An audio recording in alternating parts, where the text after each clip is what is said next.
Pauline Kael wants people to go to the movies, by George Malko, 1972, reprinted in Conversations with Pauline Kael. If fate ever condemns you to suffer through a really bad movie, pray that some quirk of fate puts you in a seat next to Pauline Kael. She cannot make what is happening up there on the screen go away, but she can jolt you into a kind of super-awareness of why what you're looking at doesn't succeed.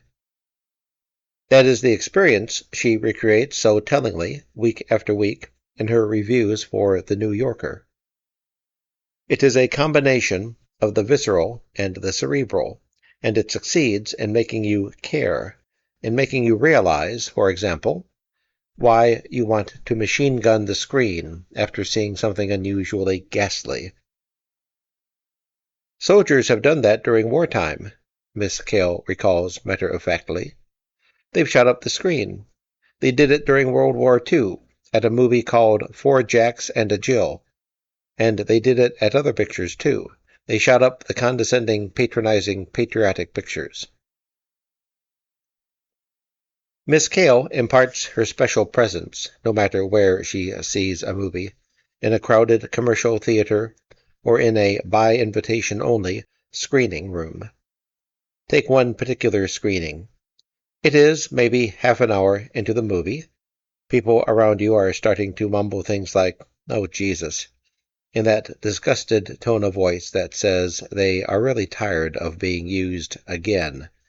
And next to you, Pauline Kael, a small lady who has to move from one seat to another when anyone at all big-shouldered sits in front of her, sinks even lower in her seat, and eyes still glued faithfully to the screen as, for the fourth time now, a hypodermic needle slides in lubriciously to the veins of a compliant actor willing to portray the agonies of addiction, says with more weariness than annoyance, "Oh my God." A heavy, at times emotional sire, Miss Kael is not the critic who talks most relentlessly during movies. A lot of them talk, says Charlie Powell, former national publicity manager for Columbia Pictures. The classic is John Simon. He mumbles to himself in German through the whole film. Miss Kael is not quite like that. But when she has really had it with a picture, she lets you know. Watching a particular drawn-out scene in which nothing at all is happening, she sits up and whispers, really only to herself, "They're dish rags up there." And then, at a certain moment, weary of talking either to herself or the movie, she whips out a small pad and a pencil and begins taking notes furiously. Short notes, scribbled hastily, eyes never leaving the screen, hand working across the tiny piece of paper, finger flipping to the next page, hand writing on and on, eyes on that giant screen, head dropping for one moment only to see if, by chance, she has written right off the edge of that pad, and onto the purse and raincoat lying on her lap. This lack of reserve prompted Cinerama Releasing Corporation, not too long ago, to initiate a policy of individual screenings for each critic, because her remarks were affecting her fellow critics. As one of New York's top independent film publicists, who prefers to remain anonymous, says, they, her fellow critics, like Pauline a lot and they respect her a great deal, and when Pauline says, "Oh my God, what a load of crap," and they know that's going to be in an anthology in 6 months, he has to laugh at this point, I think it affects them. Out on the street, after the screening, Miss Kael asks, "Can you imagine somebody taking someone to a movie like that?" She doesn't wait for an answer, but muses about what can possibly be gained from seeing the movie she has just seen. Yes, drugs are death, and addicts lifeless, she says, but the movie has been so relentlessly, so monotonously depressed and underdeveloped. They are killing the audience, and Pauline Kael desperately wants people to go to the movies.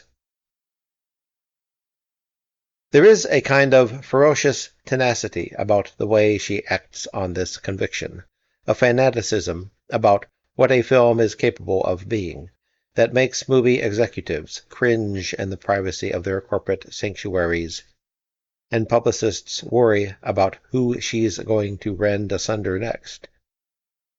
They seem to think of her as a nagging terrier who, jaws locked and hold secure, hangs on until the lumbering Hollywood-made behemoth is brought whimpering to its knees. But rather than admit this, they speak of her with an odd blend of pragmatism and circumspection, because, as former Newsweek film critic Joe Morgenstern puts it, they'll need her on their next movie, and they know it.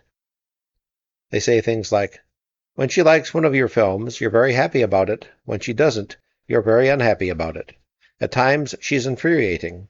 At times, she's quite lovable, depending upon what she's saying about your picture." Miss Kael is aware of the power of her position. "With the new movie," she says, "if you point out too many of the things that are the matter with it, people will use that as an excuse not to go. If you get anything out of a movie, if there is anything there to be gotten, help people to get it. Never give them the excuse to stay home if there's anything there on the screen. There are so few movies that really offer you anything that's fresh, that's different, that's exciting. And there are so few movies where the life and death of that director makes a difference in the history of art." A few weeks later, this conviction is put to the test. The father of her 22-year-old daughter, Gina, is in New York. Miss Kael is divorced 3 times according to some published sources, 4 according to others who refuse to be identified, and invites Miss Kael to some kind of a film people dinner in Chinatown. At the last minute she calls and begs off because she feels it is much more important to go back and see Robert Altman's newest film, McCabe and Mrs. Miller, which she has already seen once, and has written about at great length and with thoughtful enthusiasm. She wants to see the movie again to be sure her sensibilities haven't failed her, that some unrecognized state of mind hasn't influenced her unduly. She is, she admits readily, worried about the movie's future, and feels her review is important to its survival. She is seeing it again, so she can say, as unequivocally as possible, that yes, she is absolutely sure it is damn close to being a masterpiece. Going into the screening room, she says, "I really wanted a movie to succeed as much as this one." So Gina's father is left to go to the dinner alone, and Pauline Kael is in the screening room, waiting to find out if she was right. If seeing a bad movie with her is a small adventure of survival, seeing a good one is no less illuminating, even though she says not a single word, and jots down only 4 words of notes during the entire showing. Her enthusiasm for what the director has put onto the screen produces in her a radiating silence and incredible attention. There is also a certain anxiety, since she feels she's still alone in her affections. When the picture ends, she has confirmed all of her excitement, and now, standing up to leave, senses the indecisive optimism hanging in the air.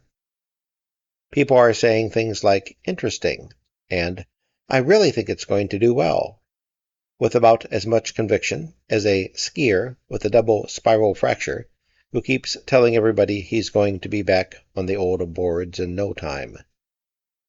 She excuses herself to walk over and say a few words to Robert Altman, telling him once again how much she loves the film. They talk quietly for a moment or two, and he seems to appreciate her words. He must know she's not lying because she didn't hesitate to tell the world how little she thought of his previous film, Brewster McCloud. As Miss Kael leaves the screening room, the talk is definitely not about big box office. Nobody is willing to declare, for the record, that this one's going to be a hit. But by returning to see it a second time, Pauline Kael has honored both Bob Altman and his achievement. Miss Kael's faith in movies does not mean she is beyond throwing in the towel when a particular picture turns her off completely. "I walk out all the time," she admits candidly. "I walked out on Quo Vadis, for example. But I'd never walk out on a movie and then review it without indicating that I'd walked out. I mean, I wouldn't pretend, because suppose the last 10 minutes were brilliant and I didn't see it. Which you know is conceivable, although rare. Generally speaking, if it's so bad I walk out, I don't mention it. That generally means it's going to flop anyway. There's no reason to kick a guy when he's down. Miss Kael goes to the movies constantly, even during those 6 months each year when Penelope Gilliatt replaces her as film critic for The New Yorker. During her own 6 months, she is under constant pressure. "Say my deadline is Tuesday," which it is, she explains, her voice barely suggesting the urgency which pursues her from screening to screening. "If I go to the movies all week, I may not see the movie I want to cover till Monday night. So then I stay up Monday night and get the review in on Tuesday. I may see it Sunday afternoon, I may see it Saturday. I see a lot of movies for every 1 or 2 I write up, or the 2 or 3. Very often I make notes during a movie, but I don't remember to look at them when I write the review. You want to be sure you won't forget something. But then who has time to look at his own notes? You write fast if you're a critic." She writes all of her reviews in longhand, sitting on a straight-backed chair, on the seat of which is a doubled-over bed-pillow. Her desk is a large drafting table with a gawky-looking elbow lamp attached to one corner. Scattered over the table's broad surface are various small rocks, seashells, and an antique double-welled inkstand, with both wells filled to overflowing with paper-clips. There are scraps of paper with scribbled notes, a diary, jars of pencils, and a large electric pencil sharpener. A copy of the Random House Dictionary sits on a 4-sided book hutch next to the drafting table. When the phone rings, she answers it almost immediately, even when working. She laughs or commiserates readily with whoever is calling about whatever it is that is going to happen or was meant to happen, keeping the conversation headed steadily toward termination. She will, if disappointed by some bit of news, utter a very ladylike and precisely enunciated "Oh, shit," managing, unlike that famous Radcliffe girl who died at the tender age of 25, to lend the expression genuine personal charm. It often takes her most of the night to finish a review. Behind her, through the double doors leading into her bedroom, Bushy, the surviving male of a much-loved pair of wizened-face Basenjis, burrows among the blankets on her bed and keeps her faithfully silent company. When she has finally finished, she leaves the review for Gina to type up in the morning. By the time Miss Kael awakens, the typescript is finished, and she checks it over, adding phrases here or there if she decides she hasn't made a point with sufficient emphasis or grace. This meticulous attention to both detail and style is the reason so many people read her not only to find out what she thinks of a movie, but because she's a genuine writer. As one former senior studio executive didn't hesitate to say, "I think it's generally accepted that Pauline is one of the finest writers and critics working today." Former Columbia Pictures executive Charlie Powell says, "I think Pauline is one hell of a writer. I think she's good as a film writer as there is." When she has finished her corrections, Gina retypes the review. Then, toward 6 in the evening, a messenger from The New Yorker appears to pick it up and take it directly to the home of Wallace Shawn, the magazine's editor-in-chief. Shawn has to go through it and take out any dirty words, Miss Kael says merrily, as if enchanted to acknowledge her respected editor's fame as a somewhat conservative man. 2 hours after he has received her review, he calls, usually to say no more than that he has received it and everything is fine. He may go so far as to say, "It's a good piece," which for Pauline Kael means, as she admits, a good night's sleep. She explains, "Sean is a great editor. He really is what a writer looks for. It's what you never think you'll find, an editor who gives you space, who doesn't let anybody pressure you, and who pays you. You know, space, freedom, and pay. God." That softly uttered God is not to be taken lightly. Pauline Kael has been hassled, one way or another, ever since the day people in the movie industry realized this disarming-looking, small-featured, and bespectacled woman, who had spent 25 years fighting to write about movies the way she wanted to write about them, was here to stay. When Mike Nichols' Carnal Knowledge is being screened in New York for critics, and that ephemeral crowd known as the taste makers, she finds herself being kept out of all the screenings. Though this occurs during her 6 months off the magazine, she has agreed to do the week's review because it is fairly common knowledge around the film industry that Nichols and Miss Kael's fellow New Yorker film critic Penelope Gilliatt had been close friends at one time, and the New Yorker does not want to be suspected of printing either a very good or a very bad review of Carnal Knowledge, for reasons that have nothing to do with the film's excellence. So Pauline Kael calls the distributor every day for almost a week, asking when she can come and see the picture. There is always a reason why she can't, and she's wearily accustomed to all the ploys. They no longer say, "We won't let you in," she says. Now they often don't ask me until the last minute. Or they somehow manage to overlook me so that I won't make my deadline. They just maneuver so somehow they forget to ask me, and if I phone and say I really need to see it, they say, "Oh, we're sorry, we're not holding any more screenings. It was an oversight, we didn't ask you." All that kind of stuff. She shakes her head in disgust.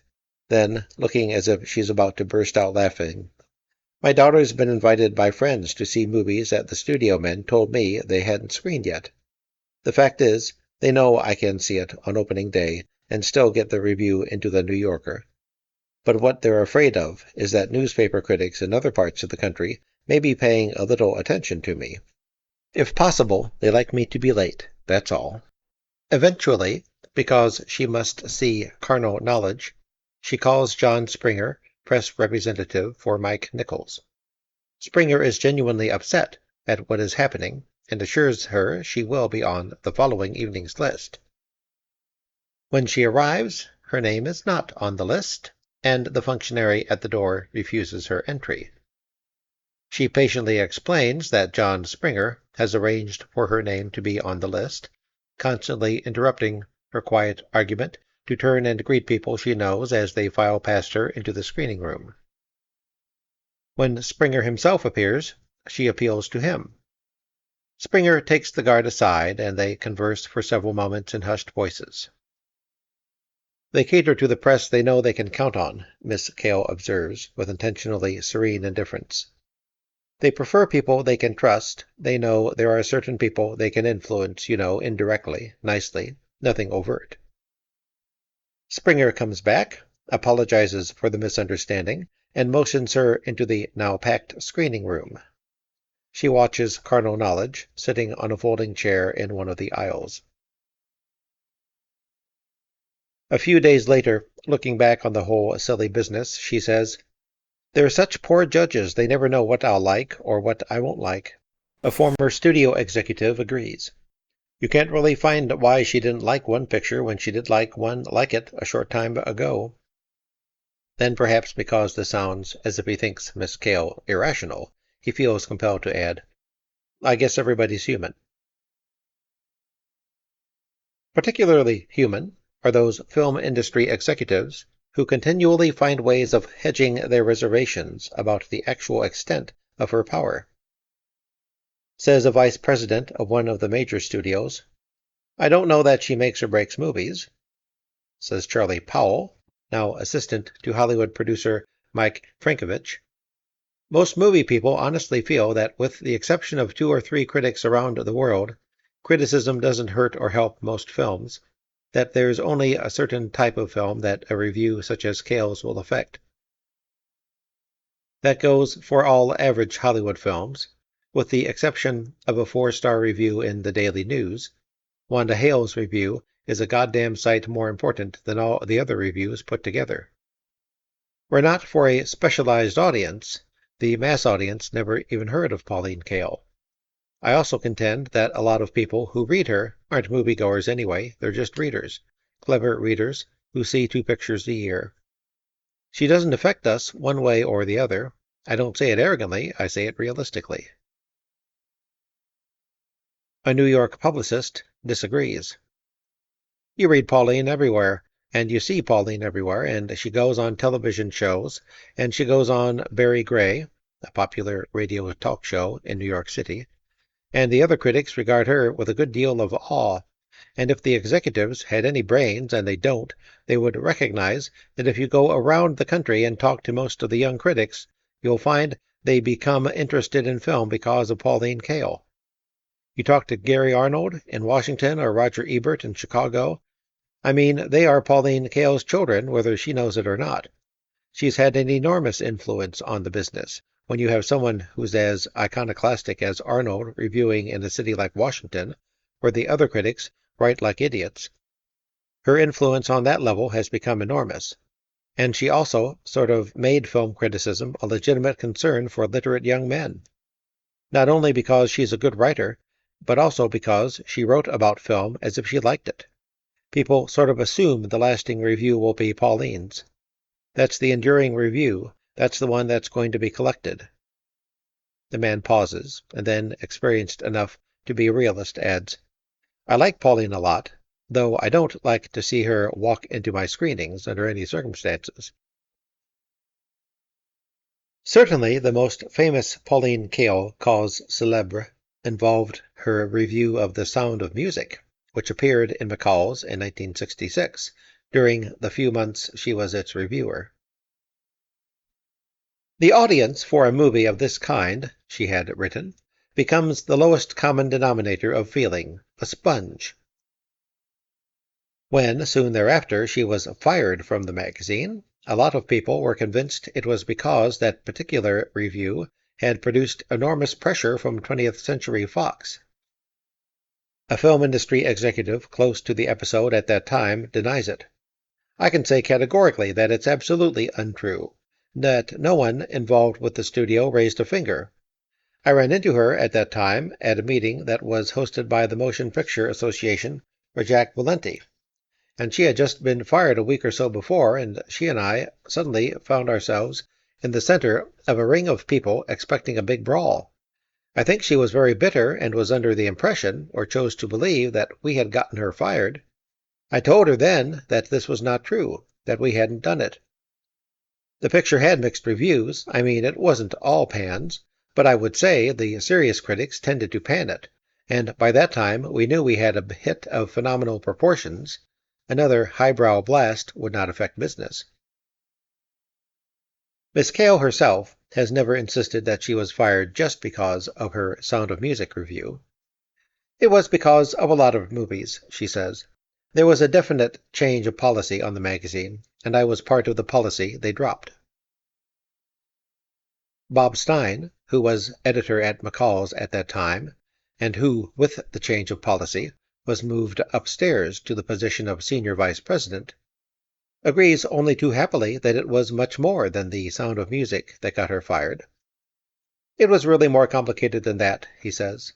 We had signed her as a reviewer on a 6-month basis. It was admittedly an experiment, because she wasn't by any stretch of the imagination a natural choice for a mass magazine reviewer. But we were trying to do better things in a lot of areas in the magazine, and we thought we would try her. What happened over a period of some months, and I should say that I was a great admirer of hers before I hired her, and I'm a great admirer of hers still. I read her reviews religiously, but what created a problem for us was that she was doing short reviews of a lot of movies, which is not her best running time. Miss Kael remembers wanting to prove that the generalizations made about the 15 million women who bought and read McCall's were wrong, that they had views of their own and were open to fresh opinions. She failed.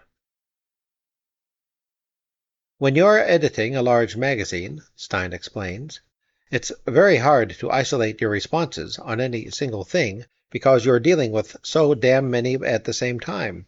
And God knows, I may have transferred my problems about other things to Pauline, but I did get the feeling that there was a nasty edge to some of the things she was doing, and what sticks in my mind is when it just got personal.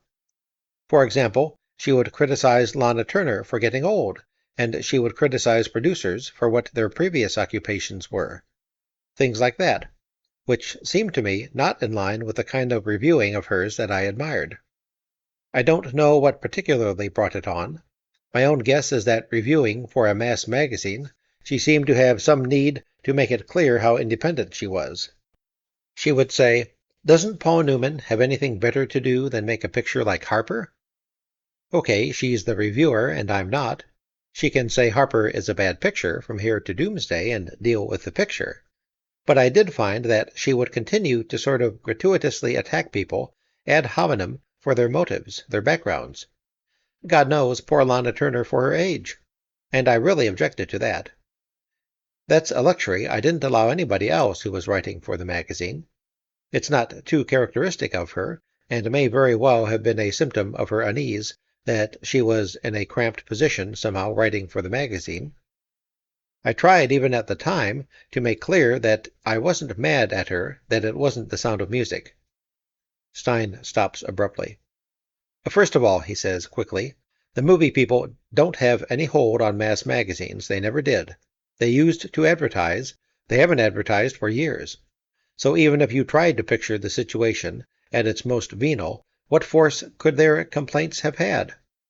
Probably, perversely, we would have gotten tougher about backing her up if they had put some pressure on us. No, it's just that I got uncomfortable with what she was doing, and I didn't think it was right, and I'm sorry, and even looking back at it from this distance, it's one of those things I don't know about. I may have overreacted. As a matter of fact, Stein goes on, that piece on The Sound of Music was one of the ones I liked best. I was quite pleased with it because that seemed to me to be a very proper thing to be doing in a mass magazine, to deflate something that was that popular, that many of the readers either had seen or might see. So I had really no objections to that, and I don't know how the story ever got started that it was about The Sound of Music, except that I suppose it made it a good story that a big sloppy mass magazine like McCall's wasn't going to let anybody criticize a big treacly movie like The Sound of Music. It wasn't about that at all. An executive who was involved with the episode, from the studio side, says, it's possible she was fired because the editors concluded that she was out of touch with the readership that they were catering to, and their view of criticism was of something to be a guide, what to see, what not to see, rather than what to think about. In any case, the major studios were delighted to see her go. If I hadn't gotten the job at the New Yorker, Miss Kael says bluntly, I'm not sure that I'd still be a movie critic. There was a period there when I wasn't allowed to do screenings, when 4 of the majors were keeping me out, and they effectively drove me out of the monthlies. Most people seem to have forgotten that she used to contribute to quarterlies, such as Sight and Sound and Film Quarterly, and monthly magazines such as Harper's, The Atlantic Monthly, Holiday, Mademoiselle, and Vogue. You can't write for a monthly magazine, she explains, unless you see the movie when they first screen it. You can write for a weekly, but they kept me out of the big important monthlies. The animosity expressed towards her seems to have been grounded in more than her outspoken criticism. As the New York publicist explains, Pauline doesn't play any of the games. She doesn't dress New York. She isn't polite and social. None of those things. I remember when she first came to New York, which would have been 6 or 7 years ago. She showed up at something wearing a dress with a hole in it under her arm, and it was really the scandal. I remember her showing up that way, and everybody just being totally horrified, just really horrified that she would do this. You look at the other female critics, and by and large they're a fairly chic social group of ladies who play the success game very hard, and on one level or another are susceptible to all sorts of inducements. Sometimes just attention does it, sending a car. I don't fraternize in general, Pauline Kael says, less as a statement of principle than of fact. I don't do interviews, and I try to avoid most actors and actresses. They don't understand what criticism is about. They think it's all just personal bitchery. Pauline, says the publicist, plays none of those games at all. There's just no way anybody can get to Pauline. They've got nothing to offer her, because she isn't interested in the movie business. She's interested in the movies. The most common way that movie critics are bought, she says, late one evening, and I mean bought in the specific sense, is that the producers hire them to write a movie script. The script is never made, it's put on the shelf, but they give them $8,000 or $10,000 or $15,000 for it, and that man is able to buy a house in the country, or a farm, or something. He's got a little bit of property, and he's perpetually beholden to these producers and those companies because they've given him that little bit of dough. Once you work for them, you are theirs. It's one of the reasons for not writing movie scripts. Chances are the movie will never get made, or will be rewritten. I mean, the chance of their using your script are rather slim. It's one thing if, as a critic, you get to know a director, and you know what he wants, and you write a script for him. But if you deal with the producer, or a company, to write a script for them, they're simply buying you. Chances are it's $25,000 in the bank, and that's the end of the transaction. But you are their man, and I will not be their woman. She's had offers, says Bob Mills, Miss Kael's literary agent. I don't know about writing so much, but as an assistant director, a technical advisor, there have been a number of inquiries of that general nature.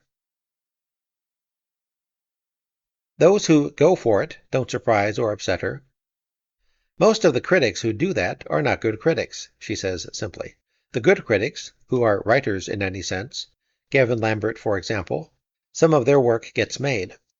I mean, Aggie's work, some of it at least got made, and the rest got published. Penelope Gilliant, her film, Sunday Bloody Sunday, is made. But the critics who get bought by these studios are not surprised when the films are not made. There are many, many, many who have done this, and I think they deceive themselves. It is, even as Faulkner and Fitzgerald have been ready to admit, the money. I am staggered, she says, by the fact that a mediocre writer who gets one movie on the screen can then command a price of $100,000 or $150,000 to adopt a novel. He doesn't even have to write, he just has to do reconstruction. You know how hard other people work for money. I mean, no one else sees that kind of money. It's only in show business, or now in music, that people make amounts like that. It's totally irrational.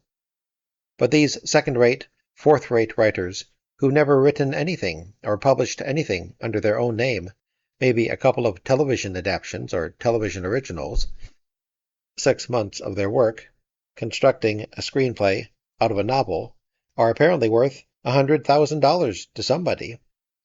But that is incredible in terms of the salaries in this country and how other writers live. I mean, most good writers never come near money like that. Then she adds, with a tiny note of unexpected regret, and it took me so long even to make a living as a writer at all. Her resentment, what there is of it, directed not so much at the years she struggled to achieve her present eminence, but at the energy it all consumed. I've made about 12 starts, she says. The awful thing is that they consume your best years. They took away the energy I need now. In order to survive over the years, she was a cook and a seamstress. God, 2 years as a seamstress. Do you know what that does to you? Not only your eyes. And she wrote advertising copy, first for Houghton Mifflin and then for American Book. She sold baby photographs and insurance over the phone from home for 75 cents an hour, and she gave music lessons and tutored people in what she remembers as weird fields I don't know anything about, like anthropology. She sold books. What writer hasn't? And ghosted books, preferring to forget their titles, because, this said with a quick laugh, there's ethics in crime. Pauline Kael was the youngest member of a large family and lived on a farm 30 miles north of San Francisco. I remember my father, she wrote toward the end of a long review of HUD, a review directed in part at those critics who found the character of HUD to be that of a dangerous social predator because of his indulgences. I remember my father taking me along when he visited our local widow. I played in the new barn which was being constructed by workmen who seemed to take their orders from my father.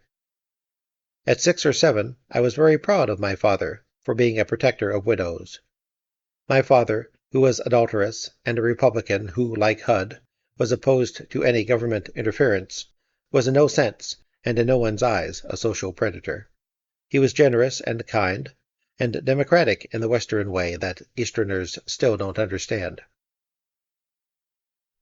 Miss Kael has never written so boldly of her mother because she feels to have been much closer to her mother than she was to her father. But it was an inner closeness rather than the remove from which she knew her father. He was more considerable as a subject for her opinions. Her mother was her mother. When she was 8, the family moved into San Francisco. She read voraciously all through high school and college. At college, she majored in philosophy of history, but most of her friends were English majors, and she remembers arguing with them endlessly about Ezra Pound and James Joyce.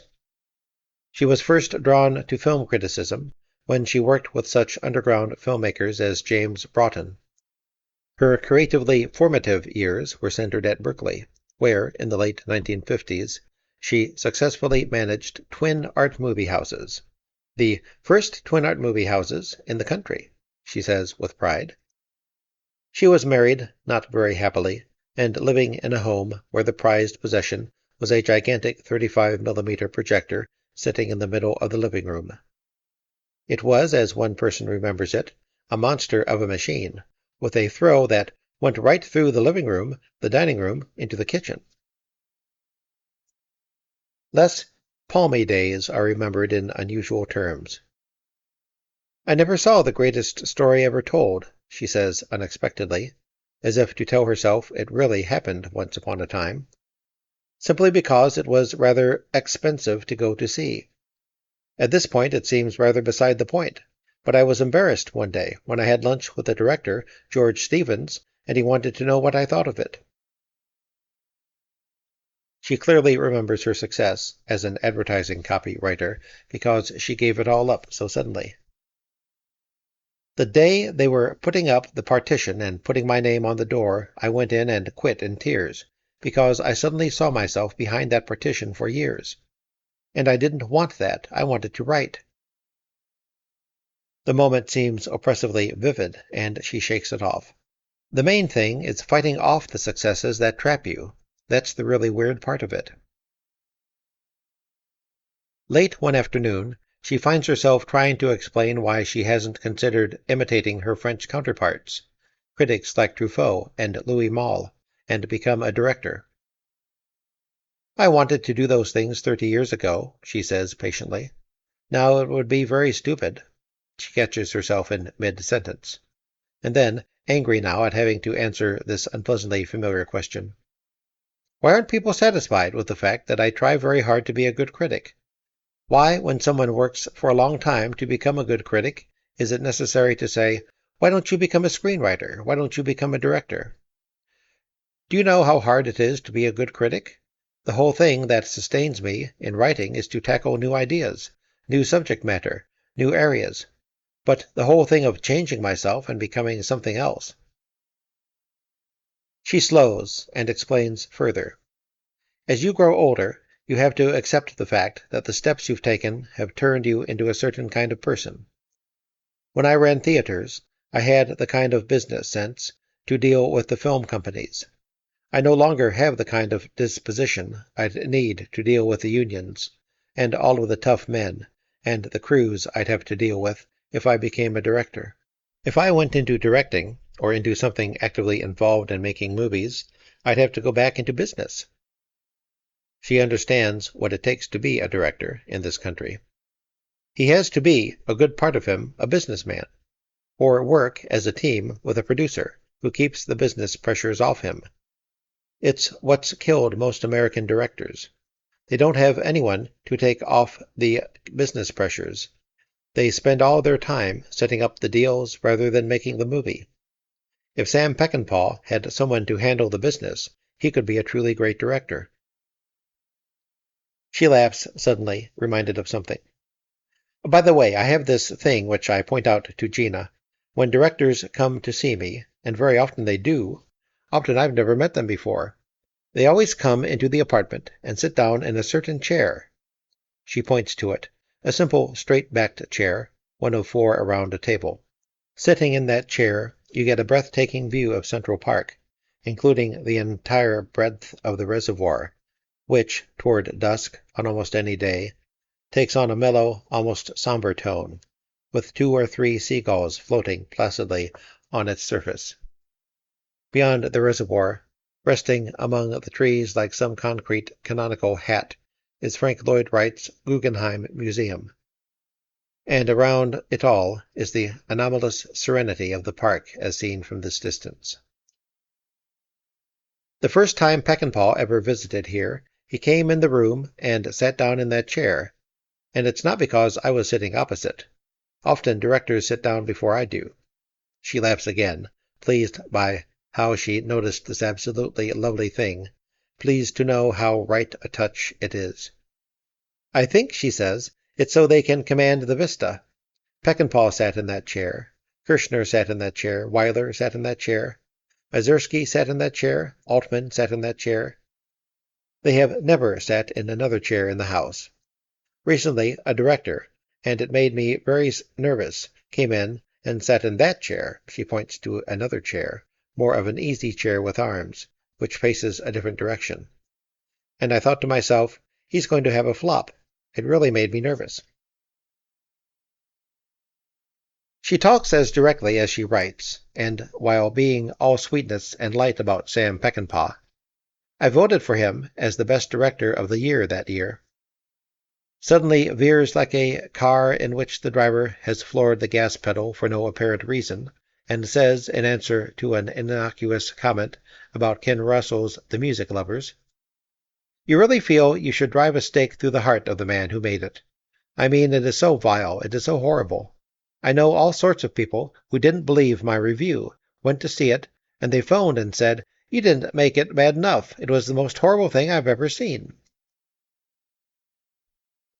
Pauline Kael has never retreated from a printed review. She stands by what is published. But she is willing to admit a factual error on those rare occasions when she makes one.